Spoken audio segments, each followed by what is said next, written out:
అధికారంలో ఉన్నప్పుడు ఎంతో మందికి ప్రభుత్వ పదవులు జగన్ ఇచ్చారు. ఆయన చేతికి ఎముక లేదు అన్నట్లుగానే ఎంతో ఉన్నతమైన పదవులు సైతం ఇచ్చారు. రాజ్యసభకు కూడా చాలా మందిని పంపించారు. ఉప ముఖ్యమంత్రులు ఒకరు కాదని తన 5 ఏళ్ల హయాంలో అనేక మందికి ఛాన్స్ ఇచ్చారు. ఎమ్మెల్సీ పదవులు కానీ, నామినేటెడ్ పదవులు కానీ, వీటితో పాటు సలహాదారుల పదవులు కానీ చాలా మందికి ఇచ్చారు. అయితే అలా ఇచ్చినా వైసీపీకి చాలా మంది ఏ మేరకు ఉపయోగపడ్డారో తెలియదు. 2024 ఎన్నికల్లో దారుణంగా ఓటమి పాలైంది. ఇప్పుడు చూస్తే ఘనమైన పదవులు అందుకున్న వారు ఎవరూ కనిపించడం లేదు. దాంతోపాటు వైసీపీ అధినేత కూడా విపక్షంలోకి వచ్చేశారు. వైసీపీ ఇప్పుడు పార్టీ పదవులే అందరికీ పంచిస్తోంది. వాటిని పెంచి మరీ ఇస్తోంది. పార్టీ వ్యవస్థలో కొత్త నిర్మాణం చేసి మరీ సరికొత్త పదవులు సృష్టించి మరీ ఇస్తోంది. ఈ పదవులు అందుకున్న వారైనా పార్టీ కోసం పనిచేస్తారని, జనంలో ఉంటారని నమ్ముతోంది. అయితే ఈ పార్టీ పదవుల విషయంలో మాత్రం జగన్ సరికొత్త వ్యూహాన్ని అనుసరిస్తున్నారంటున్నారు. గతంలో ప్రభుత్వ పదవులు ఇవ్వలేకపోయిన వారికి, టికెట్లు ఇవ్వలేకపోయిన వారికి, పార్టీ కోసం ఎంతో కొంత నిబద్ధత చాటుకున్న వారికి ఏరి కోరి మరీ పదవులు అప్పగిస్తున్నారు. రాష్ట్రంలో పాలనను వికేంద్రీకరించాలని వైసీపీ ఎంతగానో ముచ్చటపడింది. 3 రాజధానులు అంతికాదని అది మాత్రం నెరవేరలేదు. ఆ దిశగా కనీస ప్రయత్నంగా ఒక్క అడుగు కూడా ముందుకు పడకుండానే వైసీపీ గద్దె దిగాల్సి వచ్చింది.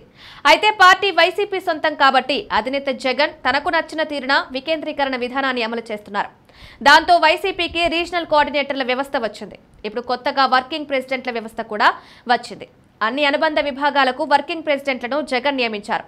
దాంతో చాలా మందికి పార్టీ పదవులైతే దక్కాయి. ఇప్పుడు కొత్తగా రాష్ట్ర కార్యదర్శి పదవుల పందేరం వైసీపీలో సాగుతోంది. గతంలో పట్టించుకోని నాయకులను, సీనియర్లను ఇప్పుడు గుర్తించి మరీ రాష్ట్ర కార్యదర్శులుగా పదవులిస్తున్నారు. వీరికి 2 అసెంబ్లీ నియోజకవర్గాలను కేటాయించి వాటికి పరిశీలకులుగా పంపిస్తున్నారు. అలా విశాఖ జిల్లాలో చూస్తే గాజువాక మాజీ ఎమ్మెల్యే చింతలపూడి వెంకటరామయ్యకు ఈ పదవి లభించింది. ఆయన గాజువాక టికెట్ ని 2014 నుంచి ఆశిస్తున్నా దక్కలేదు.